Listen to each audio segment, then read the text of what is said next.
Halo, selamat datang kembali di kelas Pendidikan Pancasila dan Kewarganegaraan. Kali ini kita akan bahas materi yang ada di bab 3, khususnya untuk kelas 10 SMA, yaitu kewenangan lembaga-lembaga negara menurut Undang-Undang Dasar Negara Republik Indonesia tahun 1945. Jika kalian memiliki buku seperti ini, kalian bisa buka di bab 3 halaman 75 sampai 98. Nah, kalau seandainya kalian tidak memiliki buku ini, saya akan memberikan link isi dari buku yang sama sehingga kalian bisa mempelajarinya kalau kalian tidak memiliki buku yang seperti ini. Oke, langsung saja kita masuk pada pokok pembahasan yang pertama. Yang bagian A yaitu suprastruktur dan infrastruktur politik. Jadi, kita akan bahas dulu tentang suprastruktur. Suprastruktur atau kita akan jelaskan yaitu sistem politik terdiri dari dua kata yang memiliki pengertian sistem dan politik. Nah, sistem adalah suatu kesatuan dari unsur pembentuknya yang saling terjalin oleh suatu hubungan fungsional. Sedangkan politik dalam bahasa Arab diartikan sebagai siasah yang berarti strategi. Jika kedua kata tersebut disatukan, maka apakah sebenarnya makna sistem politik? Nah, sistem politik adalah seluruh kegiatan politik di dalam suatu negara atau masyarakat yang mana kegiatan tersebut berupa penerapan nilai-nilai dasar kepada masyarakat yang saling terhubung dan terikat. Apa ciri-ciri dari sistem politik? Yang pertama, memiliki tujuan. Yang kedua, mempunyai komponen. Yang ketiga, komponen memiliki fungsi yang berbeda. Yang keempat, adanya interaksi antar komponen. Yang kelima, adanya mekanisme kerja dalam kurung pengaturan struktur kerja dalam sistem politik. Yang keenam, adanya kekuasaan untuk mengatur komponen baik di dalam maupun di luar sistem. Dalam kurung, tiap komponen memiliki kekuasaan namun tingkatannya berbeda-beda. Yang terakhir, adanya kebudayaan politik, terdapat prinsip-prinsip dan pemikiran sebagai acuan dalam pengembangan sistem tersebut. Bagian keempat, ciri khas dari sistem politik. Nah, di sini ada ciri-ciri khas dari sistem politik. Yang pertama adalah daya jangkaunya universal, meliputi semua anggota masyarakat. Yang kedua, adanya kontrol yang bersifat mutlak terhadap pemakaian kekerasan fisik. Yang ketiga, hak membuat keputusan. Keputusan yang mengikat dan diterima secara sah. Yang keempat, keputusannya bersifat otoritatif, artinya mempunyai kekuatan legalitas dan kerelaan yang besar. Nah, sekarang kita masuk di bagian infrastruktur. Infrastruktur politik adalah kelompok-kelompok kekuatan politik dalam masyarakat yang turut berpartisipasi secara aktif. 4 kekuatan infrastruktur politik. Yang pertama adalah partai politik. Organisasi politik yang dibentuk oleh sekelompok warga negara Indonesia atas dasar persamaan kehendak dan cita-cita. Contoh, Partai Nasdem, Partai Gerindra, PKS, PAN, PKB, PPP, dan sebagainya. Itulah contoh-contoh dari partai politik. Yang kedua, kelompok kepentingan atau interest group. Kelompok yang mempunyai kepentingan terhadap kebijakan politik negara, contohnya seperti elit politik, pembayar pajak, serikat dagang, serikat buruh, lembaga swadaya masyarakat, dan sebagainya. Terus yang bagian C, kelompok penekan atau pressure group. Kelompok yang bertujuan memperjuangkan keputusan politik berupa undang-undang atau kebijakan publik yang dikeluarkan pemerintah sesuai dengan keinginan kelompok. Contohnya, kelompok yang melakukan demonstrasi, aksi mogok, dan sebagainya. Kalau kalian bisa melihat aksi-aksi demonstrasi, nah itu adalah bisa dikatakan sebagai kelompok penekan. Dan bagian keempat atau bagian D, media komunikasi politik. Sarana atau alat komunikasi politik dalam proses penyampaian informasi dan pendapat politik secara tidak langsung. Contohnya, media cetak seperti koran, majalah, buletin, brosur, tabloid, dan sebagainya. Media elektronik seperti televisi, radio, internet, dan sebagainya. Itu adalah contoh media dari komunikasi politik. Yang bagian B, sekarang kita masuk pada bagian B, yaitu lembaga-lembaga negara Republik Indonesia menurut Undang-Undang Dasar Negara Republik Indonesia tahun 1945. Undang-Undang Dasar Negara Republik Indonesia tahun 1945 sebagai Konstitusi Indonesia mengatur keberadaan lembaga-lembaga negara mulai dari tugas, fungsi, wewenang sampai pada susunan dan kedudukannya. Aturan dalam konstitusi ini dijabarkan oleh undang-undang yaitu Undang-Undang Nomor 42 Tahun 2014 tentang MPR, DPR, DPD, dan DPRD. Undang-Undang Nomor 3 Tahun 2009 tentang Mahkamah Agung, Undang-Undang Nomor 4 Tahun 2014 tentang Mahkamah Konstitusi, yang selanjutnya Undang-Undang Nomor 18 Tahun 2001 tentang Komisi Yudisial, dan yang terakhir Undang-Undang Nomor 15 Tahun 2004 tentang Badan Pemeriksa Keuangan.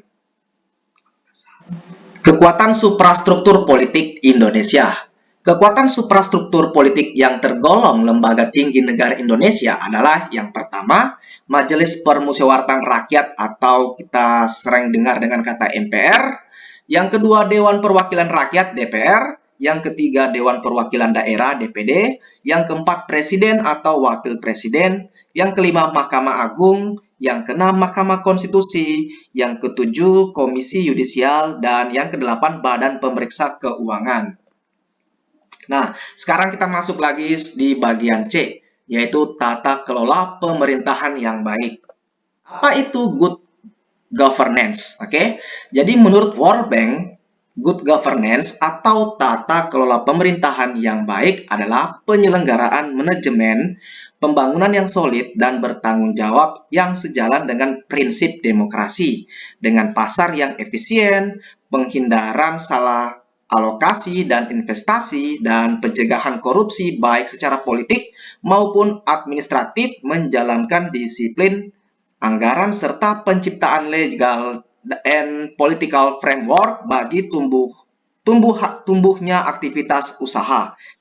Yang ketiga, unsur pokok sinergis. Yang pertama, unsur pemerintahan. Yang kedua, unsur swasta atau wirausaha. Yang ketiga, unsur warga masyarakat. Jadi, untuk unsur pemerintahan yang dipercaya menangani administrasi negara pada suatu periode tertentu. Untuk unsur swasta yang bergerak dalam pelayanan publik. Yang unsur warga masyarakat atau stakeholders. Nah, tata kelola pemerintahan yang baik merupakan bentuk pengelolaan negara dan masyarakat yang bersandar pada stakeholders atau pemerintahan dan masyarakat duduk bersama untuk membicarakan masalah-masalah yang dihadapi bersama dan sekaligus merencanakan bersama apa yang mau dilakukan dan hendak dikerjakan di masa yang akan datang atau yang mendatang. Ciri-ciri tata kelola. Oke, yang pertama adanya demokratis, yang kedua adanya komunikatif, ketiga penguatan diri sendiri, yang keempat keseimbangan kekuatan atau balance of force, yang kelima yaitu independensi. Nah, di sini kalian bisa baca sendiri apa itu demokratis, apa itu komunikatif, penguatan diri, keseimbangan kekuatan, dan independensi. Nah, hubungan dalam struktur pemerintahan Indonesia. Yang pertama, pasar. Contoh, pemerintahan mengendalikan harga-harga sembako agar sesuai dengan harga pasar. Rakyat, contohnya pemerintah memberikan pelayanan dan perlindungan bagi rakyat. Dalam organisasi kemasyarakatan, contohnya pemerintah memberikan kesempatan kepada organisasi kemasyarakatan untuk berpartisipasi dalam pembangunan. Yang keempat, pejabat yang dipilih atau politisi dan pejabat yang diangkat, contohnya mengadakan pertemuan atau rembuk antara tokoh masyarakat, pejabat, birokrasi, atau politisi. Yang kelima, lembaga pemerintahan dengan penduduk perkotaan dan penduduk pedesaan. Contohnya memberikan izin bertempat tinggal kepada penduduk yang bekerja di perkotaan. Yang keenam, legislatif dan eksekutif, misalnya membahas RUU. Yang ketujuh, pemerintah nasional dengan lembaga internasional, contohnya kerjasama di segala bidang untuk kemajuan bangsa. Syarat tata kelola pemerintahan yang baik. Yang pertama, efisiensi dalam manajemen pada sektor publik. Yang kedua, akuntabilitas publik, segala tindakan pemerintah dapat dipertanggungjawabkan kepada masyarakat. Yang ketiga, hukum adanya peraturan perundangan yang mendukung. Yang keempat, sistem informasi untuk menjamin akses masyarakat terhadap segala kebijakan dan informasi. Yang kelima, transparansi. Masyarakat memiliki hak untuk mengetahui keputusan dan gerak pemerintah. Nah, pertanyaannya, apakah Indonesia sudah memiliki tata kelola pemerintahan yang baik? Jadi kita akan simak video Setidaknya yang ada 5 ada pimpinan di lembaga negara yang video menjadi yang tersangka ada di karena sini. terlibat korupsi. Yang terbaru, KPK menetapkan Wakil Ketua DPR Taufik Kurniawan sebagai tersangka karena menerima suap. Berikut para pimpinan lembaga negara yang harus mendekam di balik penjara karena terlibat korupsi. Jadilah para pimpinan-pimpinan lembaga negara yang jadi tersangka. Yang pertama, Setia Novanto, Ketua DPR 2014 sampai 2017. Kasusnya adalah korupsi EKTP. Terus selanjutnya, Taufik Kurniawan sebagai Wakil Ketua DPR 2014 sampai 2018. Kasusnya menerima suap anggaran dan Kebumen. Irman Gusman, Ketua DPD 2014 sampai 2016. Kasusnya menerima suap impor gula. Pimpinan lembaga negara yang jadi tersangka selanjutnya adalah Patrialis Akbar sebagai Hakim Mahkamah Konstitusi 2013 sampai 2017. Kasusnya adalah suap impor sapi. Jadi demikianlah beberapa ya yang sudah kita lihat, seperti Akil Mokhtar juga sebagai Ketua MK 2008 sampai 2013 kasus suap sengketa pilkada. Jadi ini adalah contoh dari pimpinan lembaga negara yang jadi tersangka. Jadi kalian bisa menilai apakah tata kelola pemerintahan yang Indonesia miliki apakah sudah baik atau belum. Dan bagian D, partisipasi warga negara dalam sistem politik di Indonesia. Partisipasi politik adalah peran serta warga negara baik secara individu maupun kolektif dengan tujuan untuk mempengaruhi keputusan politik. Ciri-ciri suatu masyarakat politik adalah selalu ada kelompok yang memerintah dan diperintah, dapat menerima suatu pendapat, membangun budaya politik yang demokratis, memiliki wawasan kebangsaan, sikap dan perilaku yang mencerminkan cinta tanah air, menjunjung tinggi demokrasi, hak asasi manusia, keadilan, dan persamaannya. Jadi ini adalah contoh atau ciri-ciri suatu masyarakat politik. Nah, sekarang contoh partisipasi di lingkungan sekolah. Adanya pemilihan ketua OSIS, pemilihan ketua kelas, dan ketua organisasi ekstrakurikuler. Nah, yang kedua, pembuatan anggaran dasar dan anggaran rumah tangga OSIS atau organisasi ekstrakurikuler. Yang ketiga, forum-forum diskusi atau musyawarah yang diselenggarakan oleh di sekolah dengan ketentuan Pancasila, Undang-Undang Dasar Negara Republik Indonesia 1945, Undang-Undang RI Nomor 9 Tahun 1998 tentang kemerdekaan menyampaikan pendapat di muka umum. Dan yang terakhir, tata tertib siswa dan sebagainya. Nah, contoh partisipasi di lingkungan masyarakat. Yang pertama, forum warga, memiliki ketua WRT, kepala desa, ketua organisasi masyarakat, dan sebagainya. Yang ketiga, pembuatan peraturan yang berupa anggaran dasar dan anggaran rumah tangga bagi organisasi masyarakat, koperasi, RT, RW, LMD, dan sebagainya. Ketentuannya Pancasila dan Undang-Undang Dasar Negara Republik Indonesia 1945, peraturan perundang-undangan yang terkait misalnya Undang-Undang Hak Asasi Manusia, Undang-Undang Partai Politik, dan sebagainya. Peraturan yang berlaku khusus di lingkungan setempat seperti peraturan RT, RW, peraturan desa, dan sebagainya. 4. Norma-norma sosial yang berlaku. Contoh partisipasi di lingkungan negara. Pemilihan umum untuk memilih anggota legislatif dan presiden, pemilihan kepala daerah secara langsung atau pilkada, aksi demonstrasi yang tertib, damai, dan santun. Ketentuannya selalu Pancasila, Undang-Undang Dasar Negara Republik Indonesia 1945, Undang-undang seperti Undang-Undang Nomor 8 Tahun 2015 tentang perubahan atas Undang-Undang Nomor 1 Tahun 2015. Peraturan pemerintah, keputusan presiden, dan peraturan daerah.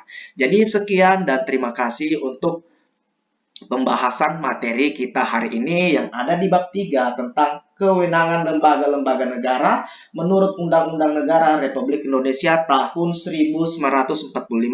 Semoga bermanfaat untuk kalian dan tetap sehat, tetap semangat belajar. Sampai berjumpa di pembelajaran selanjutnya.